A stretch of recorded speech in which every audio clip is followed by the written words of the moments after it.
Hello, my name is Marisol Rubio. I'm the Director of Government Relations for the San Francisco Bay Hispanic Chamber of Commerce. I'm here at Lima Restaurant in Concord, and I'm joined by Ben Therriault, who's running for sheriff in Contra Costa County. Hello, Ben. Thank you for joining us today. Hello, Marisol. Happy to be here. Thank you for having me. Great. So I'd like to start by learning a little bit about your background. What brought you in the first place into law enforcement, and obviously, eventually, to want to serve in this public capacity today? No, I got started, probably when I was a little boy. When I first, had first interactions with, the police, which was at a very, very young age. I grew up out of state. I grew up on an Indian reservation, the Flathead Indian Reservation in western Montana, where my father was a tribal chairman. He also was a teacher of Native American Studies at the Tribal College, and my mother was also a teacher. And because of his involvement in tribal government, I had a lot of, unique interactions with the tribal police force that we had, and I think it's from those points as a boy that really set me on the path to want to be involved in law enforcement. The tribal police were very interactive with the community. They knew everyone's aunties and uncles and cousins. They knew where and who was doing what all the time. And then they were also essentially kind of park rangers, if you will. Sometimes they might have to deal with a grizzly bear, or sometimes they might have to deal with mountain lions. So there were all these things, and I was fascinated by that as a boy, and that led me to really structure my life to want to be involved in law enforcement, because I saw that the good that they did in the community, and like most young guys are, you get fascinated by these types of jobs, but it was what they did and how they carried themselves that really has stuck with me throughout the years. So I joined the United States Air Force as a military policeman at age 17. And I served for 6 years. I fought in the Iraq War. And then when I got out of the military, I still wanted to continue to serve, and I still wanted to be in law enforcement. And so I joined civilian law enforcement, and I ended up landing in the Richmond Police Department here in Contra Costa County about 14 years ago. And right at that time, it was just on the precipice of this huge change in community policing, in a different type of model of law enforcement and implementation of community policing. And so I've been a part of that for some time. It was a recognized police department for many years by the Obama administration, being kind of on the precipice of 21st century policing. And it's all those experiences leading up that I still carry with me today, to be a part of something greater and larger than yourself, and to help people. And that's still, as long as you carry those things with you in your heart in law enforcement, you will do well. And so you sort of started to touch on this. First, thank you for your service as well. And but how do you think your background has shaped your worldview, and will shape how your leadership as sheriff, as well as what were some of the ideas that you've already brought forth in Richmond?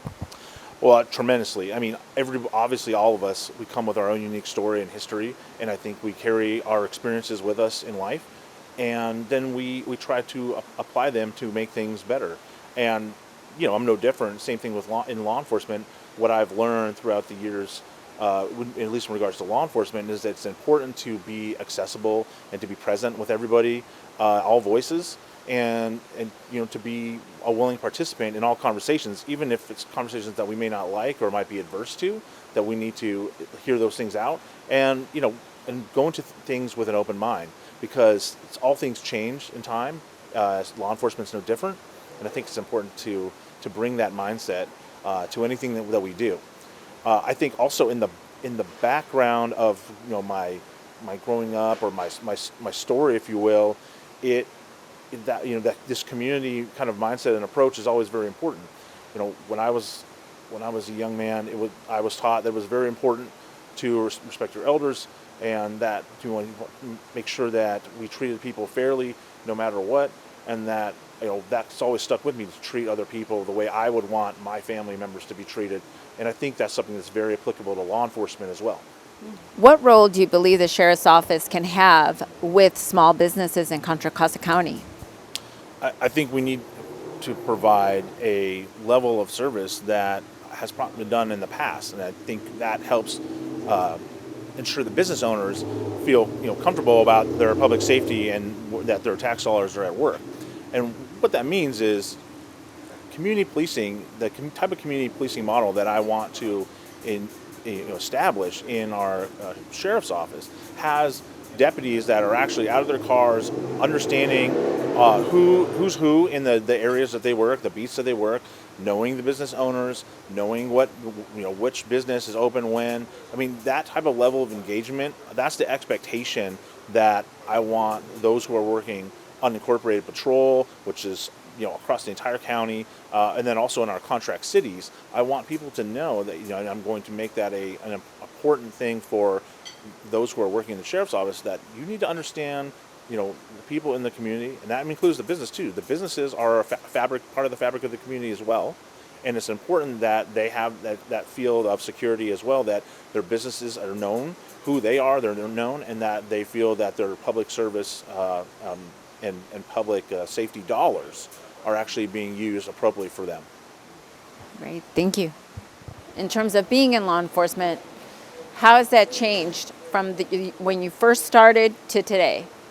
There's been significant change in law enforcement where when I started, the level of transparency was not where it should have been, and now we've come and made strides towards that goal, but I think we need to continue to go further, because that's, in our modern technological era, that's what people want and demand of, so that they have full understanding. And that's actually a good thing for law enforcement, because then we are able to show people and provide the public, the community, the people that we serve, what we're doing and why. Because I think a lot of things and questions or concerns, or maybe even criticisms that the community has sometimes, have to do with a lack of transparency, because when people don't know something, they tend to think it's maybe a negative thing, or they might just create their own narrative and that's not helpful to moving forward, or building bridges within the community that law enforcement needs. We always need the community with us by our side, because we can't do it alone, and it's not an us versus them thing. It's everybody together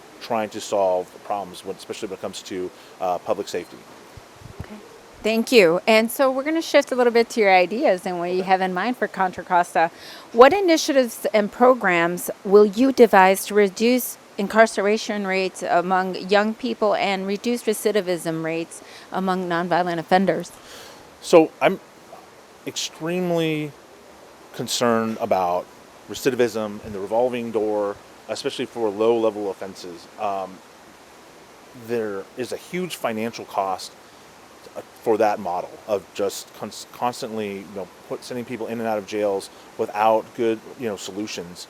And one of the things I think we need to do is really evaluate, ensure that we have good quality reentry programs available in jails, so that people aren't wasting their time and they're able to put themselves towards something that's productive.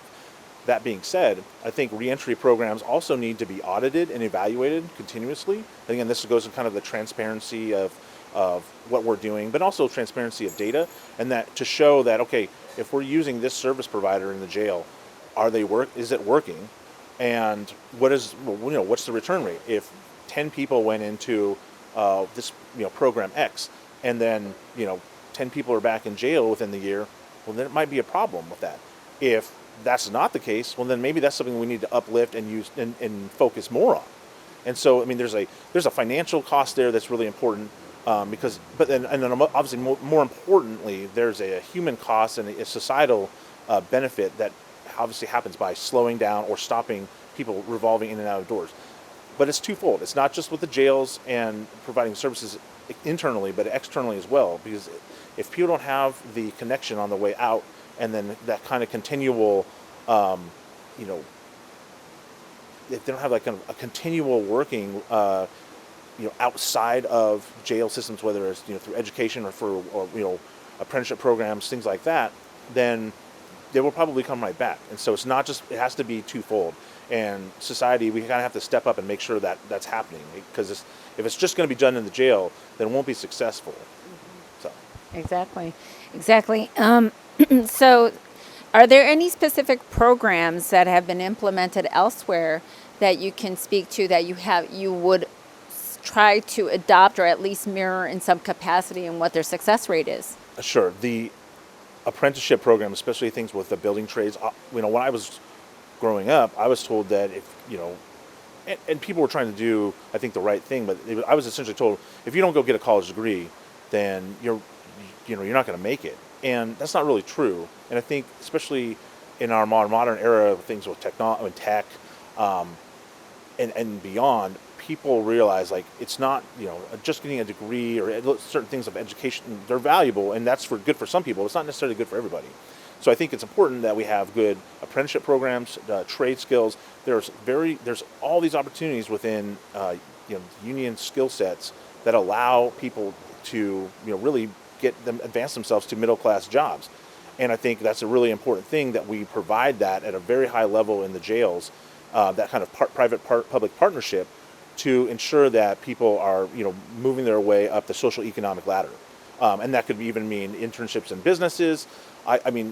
Those are all different types of models I'd like to see, and I think we need to be open to new ideas in those regards that maybe we haven't tried before. And I think people are very forgiving. If we might try something and maybe it doesn't work, and then we'll try something else. But people want to see us trying new, cutting-edge ways to, again, end the revolving door. And I think there's many different ways to do that. Those are some. Absolutely. And so you started to also touch a little bit on this last time. What are some initiatives that you plan to introduce to formerly incarcerated individuals? You mentioned some apprenticeship programs to reintegrate them successfully into society and the workforce. Perhaps we can look at it from the other side. What are some things that we can do with employers to get their cooperation and encourage them to hire formerly incarcerated individuals? Well, I think it starts kind of like these conversations that we're having right now. I think we need to have involvement with chambers of commerce throughout the county, business leaders throughout the county, and make and create initiatives towards those goals, and really get the stakeholders, the business leaders, if you will, involved, and say, hey, you can help solve part of this problem too. These are people with certain skill set.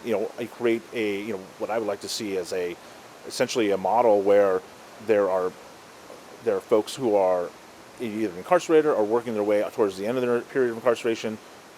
Try to get them connected with those in the business community to work on that as well. So it's also, again, not just necessarily with the unions and trade apprenticeships. That's one angle, but also with the business community to really get people caught into a mindset of trying to when people do their time and they serve their sentences, they need to be reintegrated back into society, not just thrown away. And so we need to kind of break those barriers and those mindsets. And so we're going to shift again a little bit, still staying, of course, on topic. We often talk about stopping the school-to-prison pipeline. And what do you think is driving that, and what can we do to stop that? A lot of times the conversation kind of comes in conjunction with school resource officers and then having law enforcement on campuses. I think that's a matter of local control. If local school districts want law enforcement in their schools, then I think that should be provided. If they don't, I understand, that's again a matter of local control, and that's what they should receive if they don't want that. I will say that for the school to prison pipeline, I think what's really more important is ensuring that we provide opportunities to youth that really diverts them from even getting involved into any type of cycles of crime, period. And then if they do, those are the people that really need the second chances more than anybody else. The third chances, those are the folks we really need to ensure are given the maximum opportunity. Because when people get into adulthood, it gets harder and harder and harder and harder to break our habits. That's all of us. And so it's important that we I'm not saying that we shouldn't work on all that. We do, but it's so much more important at a youth level. So I think we need to make sure that we're properly invested in good youth diversion programs, and ensuring that we work with communities that provide resources to youth. I'm a member of 3 different nonprofit boards that's essentially all they're committed to. So it's something that's very important to me. I work with Richmond PAL. It's a police activities league. And that entire purpose is to provide opportunities, programs, different things for young men and women to do that is not on the street.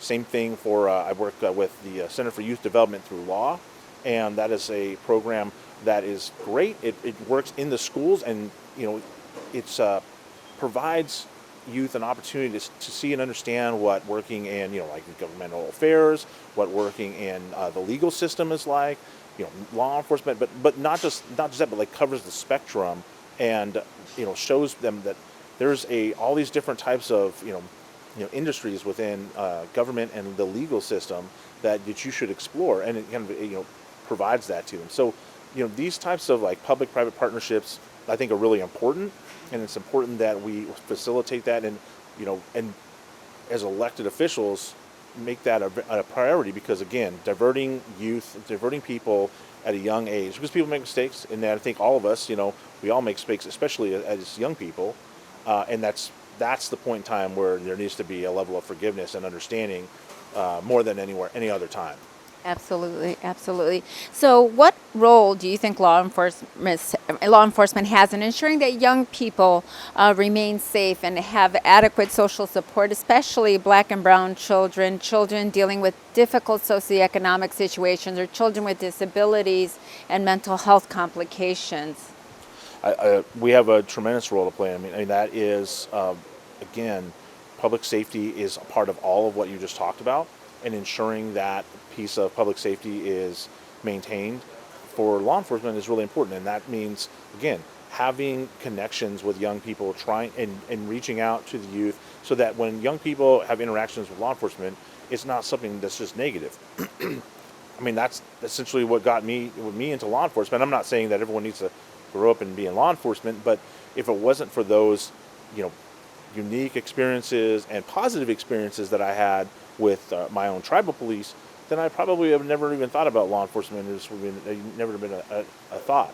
But at least having those good connections and understandings and being role models and mentors to young people, I think, is very important. So anytime we can, foster those types of opportunities in law enforcement, we need to do that, because that is going to help, again, show young people that there are different ways of doing things, and it provides someone to look up to, and that, I think, we all need when it's in our youth. Those are types of models that we need. And what is your opinion in terms of what role, if any, you feel that law enforcement should have in schools? Again, I think if the school districts want law enforcement, then I think that's a good thing, and I think there's really a good role for law enforcement to play in schools, not just for public safety, but again, how that's done and the types of interactions. I mean, oftentimes what people worry about is, well, we don't want people to get criminalized, young people to get criminalized for this and that, and that's understandable. But I think what we need to focus on is ensuring that if the school resource officers are in the schools, that they're not used for administrative discipline, things like that. I think that's where a lot of people have conflict, is about using them for administrative discipline. But there's still a good role for public safety for them to be in there. And again, there's no better place for law enforcement officers to provide that role modeling and mentorship than in the schools. And it's always about putting the right type of people in the right places. You don't want, it's just like same thing with mental health. You want the right type of officer. Not everyone is, is the right fit for every different type of role. And so that's what's really important, especially for law enforcement agencies, to ensure that the right people are the right fit for the role that they're providing. Absolutely. And so in one of the things we've seen, the Black Lives Matter movement and other similar movements have really brought to the forefront is a longstanding problem that there's been in terms of the engagement that's happening between law enforcement and communities of color and young people as well, so, especially young people of color, I should say. What can law enforcement do to create more positive interaction between young people and communities of color when they come into contact? I think it's, for starters, I think it's important for those of us in law enforcement, because, many of us come with our own background too. There are many officers who come from communities of color, come from socioeconomic situations that cover the scale. And I think it's important that we try to bring those experiences and then try to, to relate to young people. But also, it's also important, and I think this is something that came out of all of that movement, that is, it's important to listen. It's important to give people here. It's, when you hear things like procedural justice, a lot of that is about, giving people, explaining to people what we're doing when we're doing it, and then also listening to what the feedback that people are giving. And there are times and places for that. Sometimes we can't do that in certain situations. Because things are going so fast. But I think in a lot of situations when we're taking action or doing that, it's not everything has to be a negative interaction. And I think whatever we can do to prop up more positive interactions between young people and law enforcement, we need to do that. Because that is how you reconnect. And again, we need that aspect of the community. We can't have that frayed. We need people, especially young people, to be engaged and understand the role of law enforcement. And then we need to understand where young people are coming from as well. And so what are some of the ideas you have about how we can train and support our law enforcement so that they are able to do their job more effectively under those stressful situations? Well, I think it's important to have robust training, and especially training when it comes to, equity in what we do. Again, procedural justice, understanding biases that we may have, because we all have biases that we bring to the table, and understand how to work through those biases, and then understand how to, when we're working with, certain communities, make sure that we're treating everyone equally across the board, or that we're, sometimes it might be a perception of something, even though we're not necessarily treating someone unfairly, but we have to understand where people are coming from and their perceptions, and we need to work towards it. We need to be empathetic towards that, and I think that helps, work on those issues. Absolutely. It's a very complex situation, a difficult job for absolutely. So as we talk about addressing implicit bias and providing adequate training for our law enforcement, what are some other ideas you have in terms of how we can also provide additional psychosocial support for police officers to make sure that they are supported, but also able to carry on with their work without the complications that we've clearly been seeing transpiring? Obviously, there's been a lot of what really brought national attention across, the incident with George Floyd really made palpable some of the complications that we're facing. The range can be anything from outright racism, sometimes some implicit bias, or perhaps it could be something that it's just this chronic exposure to stress that's happening, and really providing adequate training and psychosocial support. What are your thoughts on that?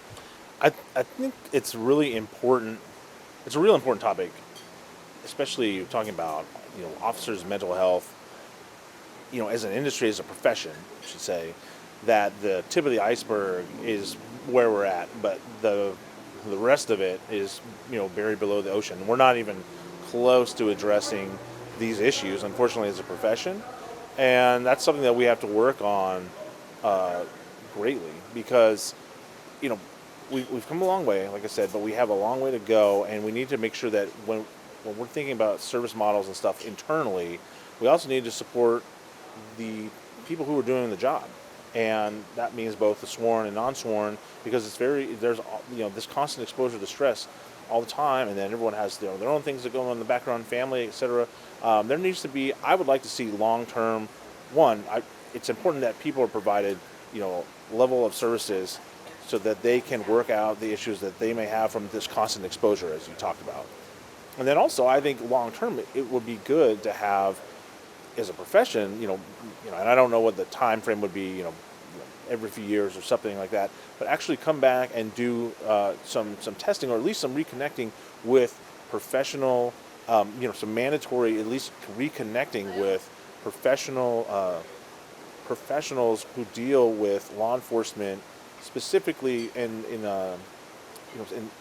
psychology type of settings, actually work with law enforcement, and have that be something that is mandatory, and that you do, not because and it's a negative thing, but it's not. But again, this helps break down the stigma of all these things that quite frankly, a lot of us still have a hard time working through, because it's just a culture that is not conducive to that. So we have a long way to go, myself included, like in trying to get our profession where it needs to be, and understanding officers' mental health and providing the level that mental health that we need to do. But by doing so, I actually think we will be better public servants and provide better service to the community, because we are able to work through the things of just the constant of issues that come throughout our job. Because you got to remember, I might go on a call and I see a horrific car crash with a family,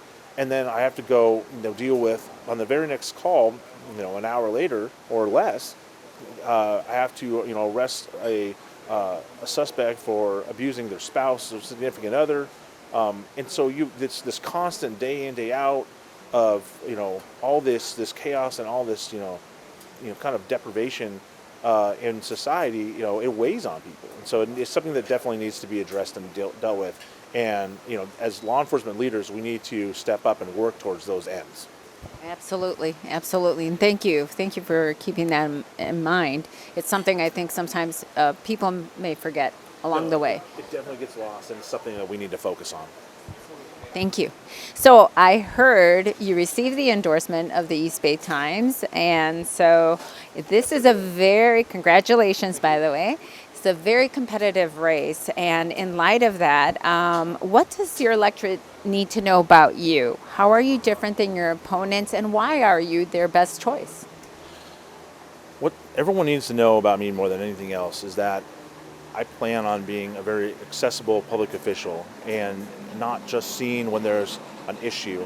I want to be out and about, and I want people to understand. One of the things that I've learned in this campaign is that many people don't know who the sheriff is, which is one issue, but also what the sheriff does. And that's really, really important, because it's a very key part of the criminal justice system, and the role that the sheriff plays involved in law enforcement, especially at the county level, because that's where the office is at, but how it connects to all the other pieces of the county-wide law enforcement is crucial. And so I really want people to know that when they vote for me, you're voting for a person who's going to be present in the community, who's going to attend meetings, who will actually respond to people's concerns. And then I want to be someone on the cutting edge of things, not playing catch up after the fact, when other law enforcement agencies and places throughout the country or within California are moving forward in new directions with regards to mental health, transparency, data collection. I don't want Contra Costa to be behind the curve and coming up to speed years later. I want other places to be looking at us, and Contra Costa is like, that is the premier place of law enforcement, or of a sheriff's office. That is the top of the pinnacle, if you will, instead of a place that is trying to play catch up to something. I think we need, and that's about leadership and leading, and that's the expectation that of public safety that I want to provide for everyone in the county. Great. And there's one more question I really wanted to ask you about. In terms of, there was a snatch and grab issue that happened in Walnut Creek, and obviously it was in larger department stores, but it created a lot of uncertainty and fear, I think, in small business owners. What measures or considerations do you have in mind for sort of getting ahead of a situation like that and making sure we don't have a repeat situation? That's a great question. I think we have to have, again, right now there's no data analysis, there's no crime analysis in the sheriff's office. We need to have data, and again, people who commit crimes, they don't care about borders in jurisdictions. It's not on their radar, and so we need to be able to have that access of data and analysis to understand where the trends are, who's doing what where regionally, not just locally. And that's really important, because without that access and availability for these trends, then we're always going to be playing catch up and not being able to tackle these things on the front end. Unfortunately, that whole incident was entirely predictable. Other major commercial outlets in the Bay Area were being hit prior to Contra Costa County. So most basic a rookie police officer could have told you that we would be next or sometime soon. So we should have been again, on the front end of that, should have probably deployed more resources to that for the prevention thereof, instead of, oh, then this happened to us too, and now we're playing catch up, and worrying about it after the fact. Well, that's again where data comes in mind, paying attention to what the trends are around regionally, and communicating with people so that we are, not playing from behind. Absolutely. Thank you. So, how can voters learn more about you? Where can they go, and how can they reach out to you if they have any questions? Perfect. You can go to www.ben4sheriff.com. That's my website, and you can find everything you want there. If you want to email my campaign staff and myself, it's ben4sheriff@comcast.net. That's ben4sheriff at comcast.net. You can find me, Ben for Sheriff, on Facebook, Ben for Sheriff on Instagram, at Ben Therriault on Twitter. So we're everywhere. We got the full breadth of social media and online interaction, and we're responsive. It's not just like you're gonna, I respond to we get to everyone eventually. Sometimes it takes a little while, but we're responsive. Wonderful. Thank you so much for your time, Ben. We truly appreciate it. There you have it, Ben Therriault, running for sheriff in Contra Costa County. Thank you so much.